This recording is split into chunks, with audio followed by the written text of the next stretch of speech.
여러분 안녕하세요. 7월 27일 화요일 셉스의 꿈쟁이 라디오 꿈지기 셉스입니다. 7월의 마지막 방송인데요. 7월 되면서 말도 많고 탈도 많았던 도쿄올림픽이 시작되어서 진행 중입니다. 우리나라는 양궁에서만 지금 금메달을 3개 획득하면서 선전하고 있는데요. 이번 올림픽 소식을 접하면서 유독 제 눈에 들어오는 선수들이 있었는데 바로 나이가 어린 선수들이었습니다. 탁구의 신유빈 선수, 수영의 황선우 선수가 각각 17살, 18살이더라고요. 우리나라의 첫 금메달을 안겨준 그 양궁 남녀 혼합조에서 김재덕 선수가 17살, 안산 선수가 20살이라고 하더라고요. 둘 다 국제 경기는 또 처음인데 이렇게 금메달을 땄더라고요.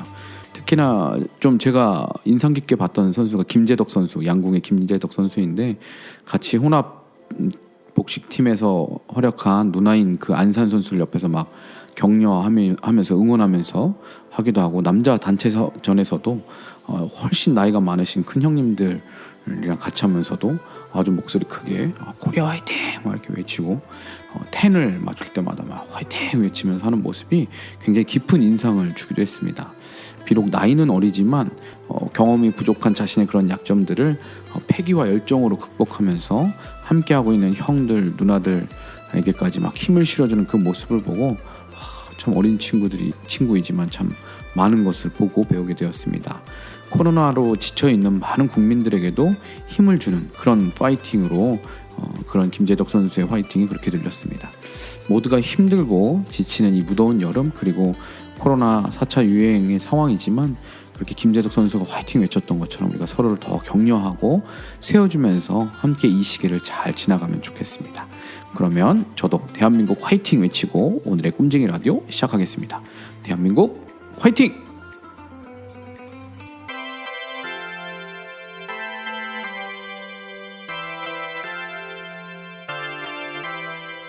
셉스의 꿈쟁이 라디오.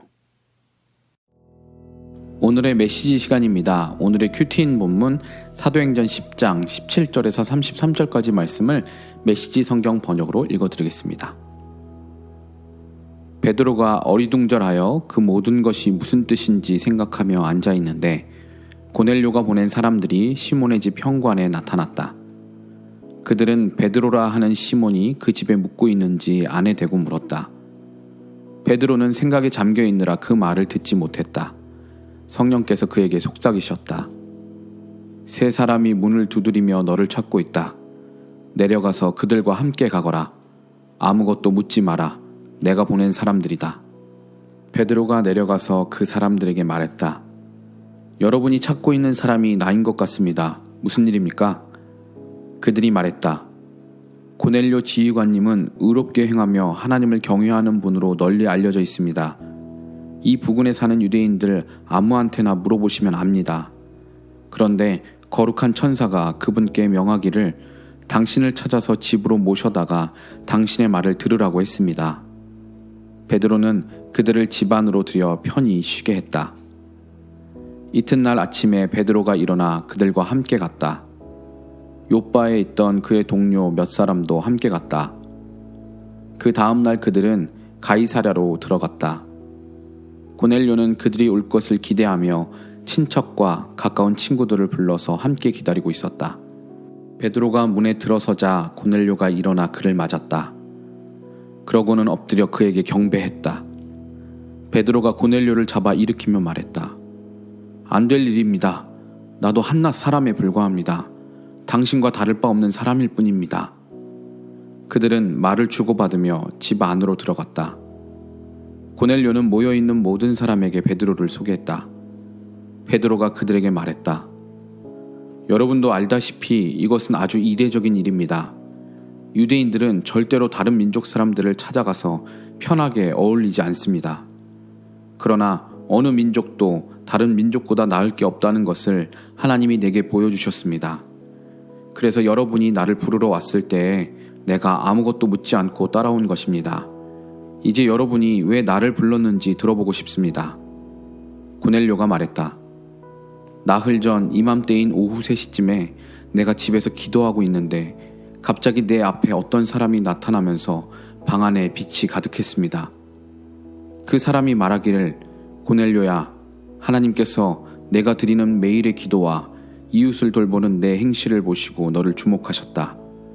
이제 너는 욥바에 사람을 보내 베드로라 하는 시몬을 데려오너라. 그는 바닷가에 있는 가죽 가공업자 시몬의 집에 묵고 있다고 했습니다. 나는 그 말대로 당신을 부르러 사람들을 보냈습니다. 고맙게도 당신은 이렇게 와주셨습니다. 이제 우리 모두가 하나님 앞에 모여 있습니다. 주님께서 우리에게 말하라고 당신 마음에 두신 것이면 무엇이든 들을 준비가 되어 있습니다.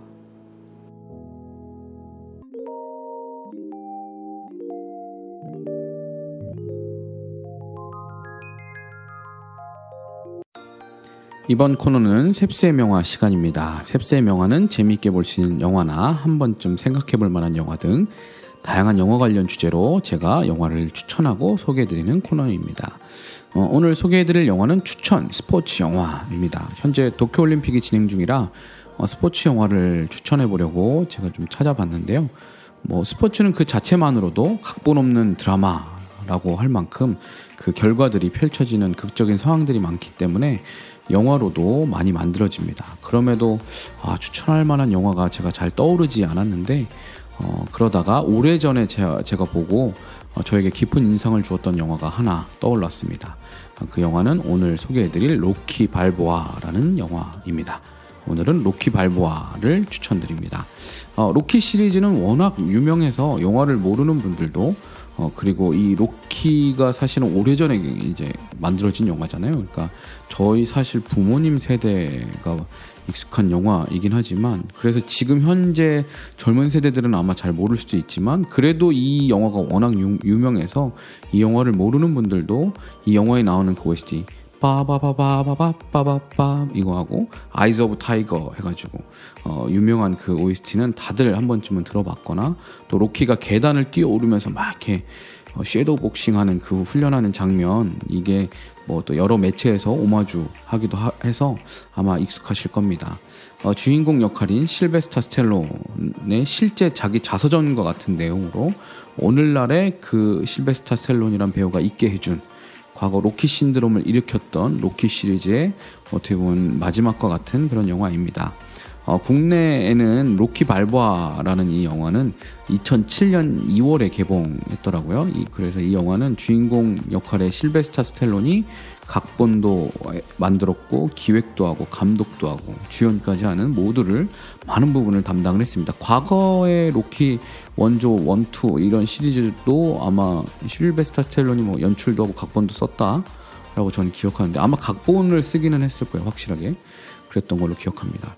이 과거의 로키 시리즈를 보셨던 분들은 로키 시리즈의 1, 2편 이후에는 내용이 점점 막 산으로 가서 그래서 좀 이렇게 별로 안 좋아하시고 안타까워하는 분들이 많았다고 하는데요.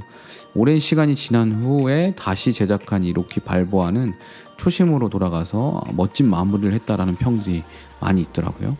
특히 로키 발보아가 이 주인공인 로키가 하는 중요 대사 한마디 한마디가 명언이라고 하면서 유튜브에서도 동기부여 영상으로 또 명대사 영상으로도 많이 올라와 있는 것을 볼 수 있습니다.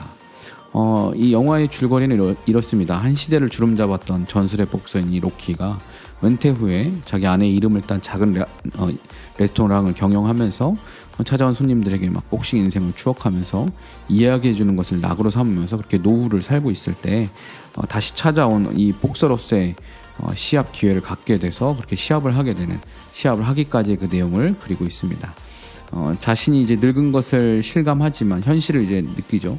여전히 그러나 자신 안에 채워지지 않는 그 갈증 그것을 느끼면서 과거 복싱을 하면서 자기가 느꼈던 열정 자기 내면에 있는 그 야수의 모습을 떠올리면서 다시 한번 자기가 살아있음을 느끼기 위해서 다시 한번 복싱 무대에 도전하려고 하죠.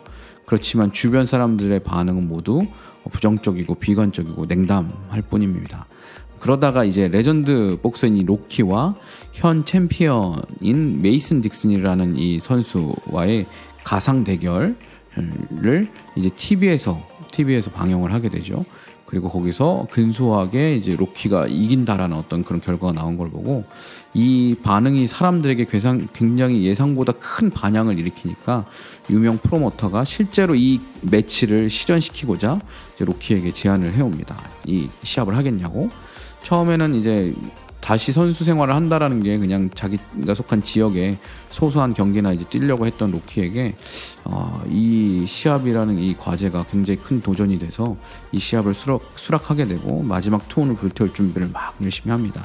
훈련합니다. 그렇지만 이 일로 아들인 로버트는 아버지에게 막 화를 내면서 따지게 되는데 왜 그러냐면 그 아들이 평생 아버지의 그 그림자 아래에서 막 부담스러워했는데 이번 시합이 잡히면서 사람들이 또 막 이렇게 조롱하고 손가락질 하는 거예요. 이제 다 늙어 빠져가지고 무슨 시합이냐 이러면서 그런 손가락질, 그리고 자신도 거기에 같이 끼어서 고통받는 것이 싫다면서 아버지에게 시합 포기하라고 막 강력하게 막 소리 지르고 만류하죠.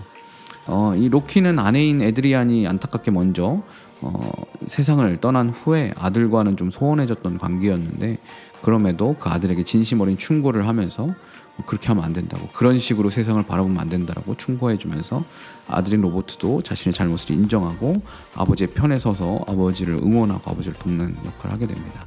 이렇게 시합을 준비하면서 훌륭하게 훈련을 소화하면서 결국 멋지게 링 위에서 현 챔피언과 시합을 하게 되는 그 장면을, 그 내용을 그리고 있습니다.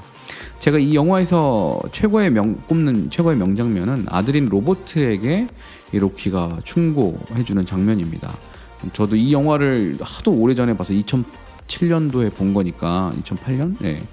지금으로부터 한 10년도 더 된 거잖아요. 근데 이 영화를 떠올렸을 때 딱 기억에 남는 장면이 바로 이 아버지에게 막 아들이 그 시합 포기하라고 막 소리 지르는 그 아들에게 아버지가 그 아들에게 충고해주는, 아버지도 그럴 수 없다라고 하면서 어떻게 인생을 바라보고 어떤 태도로 임해야 되는지를 이야기하는 그 장면인데요. 영화 소개에도 제가 앞에서 줄거리 소개하면서도 언급했지만 이 로버트는 유명 복서인 아버지의 그림자로 인해서 어렸을 때부터 많은 부담감과 어려움을 겪어왔습니다. 그래서 사람들의 시선과 사람들의 말들에 위축되고 도망가고 싶어 하죠. 그래서 왜 아버지가 사람들한테 그런 조롱을 받으면서까지 해야 되냐고, 그리고 왜 내가 거기 같이 끼어서 같이 고통받아야 되냐고, 사람들 좀 말하는 거 듣고 안 하면 안 되냐고 이렇게 이야기할 때 강력하게 만류할 때 그런 그에게 아버지 로키 발보아가 사람들의 말이 아니라 내 스스로 자신의 가치를 안다면 가서 너의 가치를 너 스스로 쟁취해야 된다. 그러한 소리에 귀 기울이지 말고 맞서서 싸워라. 이렇게 이야기하죠. 그러면서 하는 대사가 이겁니다. 너 나뿐만 아니라 그 누구도 세상만큼 강한 펀치를 날릴 수는 없다. 하지만 얼마나 세게 치느냐가 중요한 게 아니다. 얼마나 심하게 맞고도 버틸 수 있는지, 그러면서도 앞으로 나아갈 수 있는지가 그게 중요한 거다. 얼마만큼 이겨내고 계속 나아갈 수 있느냐가 중요한 거야. 승리란 그렇게 얻는 거다. 하고 말하죠. 어떻게 보면 이 대사는 실베스타 스텔론이 본인이 실제로 겪고 깨달은 자신의 인생에서 우러나온 경험을 바탕으로 던지는 대사이니까 그 실제 주인공이 본인이니까 그렇게 진정성 있고 감동 있게 들려질 수 있는 그런 명대사인 것 같더라고요. 그래서 이 대사가 굉장히 인상 깊었던 그런 영화입니다. 오늘은 이렇게 2007년 작품인 영화 로키 발보아를 추천드렸는데요. 올림픽 시즌을 맞이하여서 감동과 울림이 있는 이 레전드 복싱 영화의 마지막 이야기 로키 발보아를 꼭 한번 보시면 좋을 것 같습니다. 영화를 보면서 기억에 남는 장면이나 이야기하고 싶은 주제가 있으시다면 댓글로 함께 남겨주시기 바랍니다.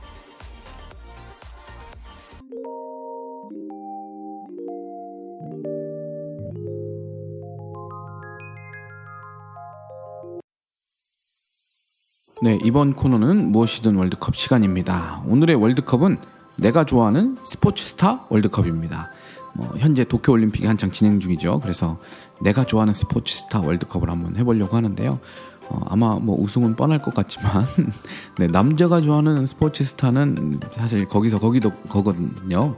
그래도 여러분도 함께 골라보시면서 여러분이 좋아하는 스포츠 스타 누군지 한번 생각해 보시면 좋겠습니다. 16강으로 할 텐데요. 먼저 첫 번째 16강 대결 팀킴 대 허재.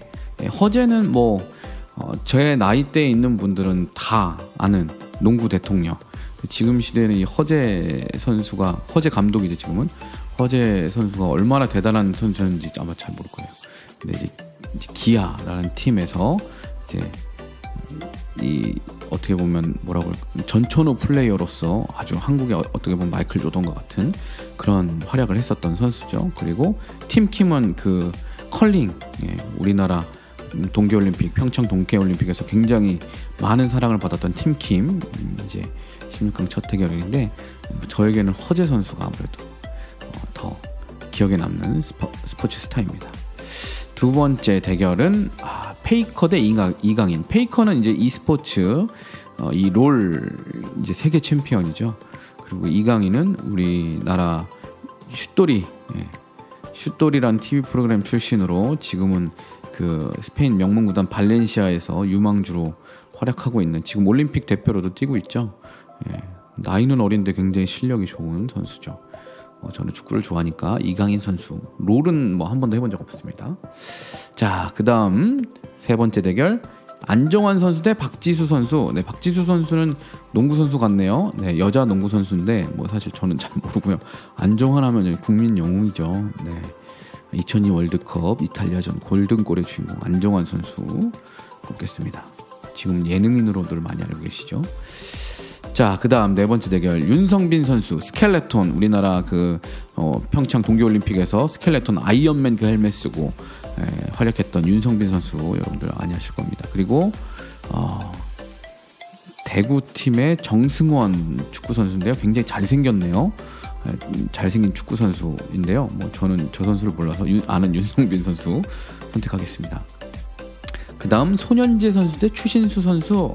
네, 소년재 선수는 체조 요정이죠. 네, 많은 사람들에게 사랑받고 지금은 뭐 은퇴했지만, 그리고 추신수 선수 미국 메이저리그에서 훌륭한 타자로 활약하다가 지금 국내에서 뛰고 있죠. 저는 추신수 선수를 선택하겠습니다. 그 다음 장미란 선수 대 구자욱. 구자욱 선수는 삼성 라이온즈 선수, 야구 선수인가 봐요. 네, 저는 야구는 잘 몰라요. 올림픽 금메달리스트, 그리고 또 크리스찬으로도 굉장히 잘 알려진 장미란 선수 선택하겠습니다. 자, 그 다음 국민 타자 이승엽, 삼성 라이온즈 이승엽 선수, 그리고 지금은 예능 활동을 아주 잘하고 있는 국보급 센터 서장훈 선수인데요. 저는 이승엽 선수 선택하겠습니다.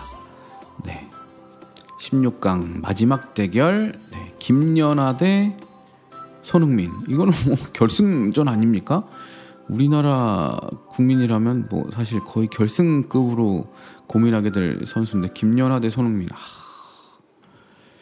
네, 뭐 지금 사실 현역에서 은퇴한 선수지만 김연아 선수는 사실 세계적으로 많은 그 피겨 스케이팅 선수들에게조차도 인정받고 사랑받는 선수인데, 저는 손흥민을 선택할 건데 축구를 좋아하니까 김연아 선수에게 너무 미안합니다. 네, 훌륭한 선수인데 김연아 선수가 16강에서 떨어지다니요. 이건 말도 안 됩니다. 자, 내가 좋아하는 스포츠 스타 8강, 장미란 선수 대 허재. 네, 장미란 선수도 정말 훌륭한데요. 저한테 더 많은 추억을 준 분은 허재 선수인 것 같아요. 네, 허재 선택했고요. 안정환 대 이승엽. 네, 제가 2002 월드컵 그 16강 이탈리아전 때 광화문에 나가서 응원을 했었어요. 그때 안정환 선수 덕분에 굉장히 행복했던 기억이 있습니다. 그래서 안정환 선수를 선택하겠습니다. 추신수 대 손흥민. 뭐 이거는 손흥민이죠. 네, 추신수 선수도 정말 훌륭한데 저는 야구를 막 엄청 좋아하지는 않아서. 다음 마지막 8강전, 이강인 대 윤성빈. 네, 뭐 제가 스페인 라리가는 잘 보지는 않지만 그래도 축구에 관심이 조금 더 있다 보니까 이강인 선수 선택하겠습니다. 자, 4강전 준결승이죠. 손흥민 대 허재. 네, 요즘 손흥민 선수 이제 지난 시즌 손흥민 선수 덕분에 굉장히 행복한 시즌이었죠. 네, 영국 프리미어리그에서 종횡무진 활약하면서 얼마 전에 또 5년짜리 아주 재계약, 팀 내 최고 연봉 받으면서 주급받으면서 재계약까지 했는데, 네, 잘 됐으면 좋겠습니다. 손흥민 선수 선택합니다. 자, 내가 좋아하는 스포츠 스타 이강인 대 안정환. 네, 그래도 이강인보다는 안정환 선수죠. 저한테 많은 기쁨을 줬던. 네, 결국 축구 선수 2명이 결승에 올라왔습니다. 안정환 대 손흥민. 네, 어떤 의미에서 안정환 선수는 예전도 그랬고 지금도 TV에서 활약하면서 많은 좀 즐거움을 주는 분이고, 손흥민은 축구 선수로서 즐거움을 주는데요. 그래도 이 주제가 스포츠로서 이제 어떻게 보면 스타를 선택하는 거니까 손흥민 선수를 내가 좋아하는 스포츠 스타로 뽑도록 하겠습니다. 네, 이렇게 해서 저의 가장 좋아하는 스포츠 스타 월드컵 최종 우승은 바로 손흥민 선수가 되었습니다. 네. 여러분의 가장 좋아하는 스포츠 스타는 누구인가요? 저는 이렇게 손흥민 선수, 아마 대부분 많은 선수들이 많은 분들이 손흥민을 꼽았을 텐데, 지금 여기 원래는 박지성 선수도 원래 후보에 꼽혀 있는데, 만약에 박지성 선수가 올랐으면 박지성 선수가 우승했을 것 같아요.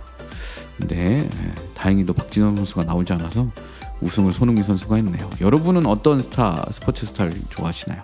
여러분의 이야기도 댓글로 들려주시면 감사하겠습니다.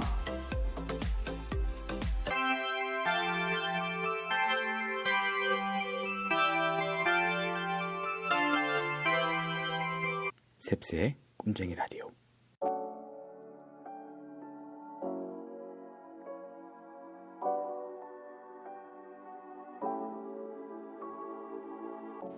네, 요즘 우리나라의 K-팝 아이돌 그룹인 방탄소년단 BTS가 세계적인 인기와 함께 빌보드 차트에서 2달 내내 핫백 차트 1위를 하고 있습니다.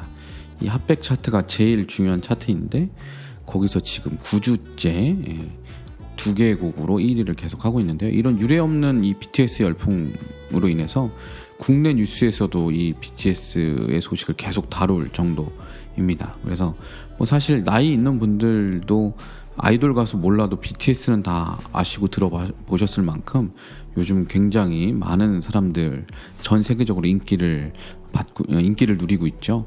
이렇게 7주 동안 버터라는 곡으로 1위를 하다가 지난주에는 새로 싱글 발표했는데 퍼미션 투 댄스라는 자신들의 곡으로 1위 바통 터치를 했고, 오늘 이제 다시 이 핫백 차트, 빌보드 핫백 차트를 보니까 다시 버터가 1위를 해서 다시 1위 자리를 탈환했더라고요. 그러니까 자기네 곡으로 혼자 다 해먹고 있는 거예요.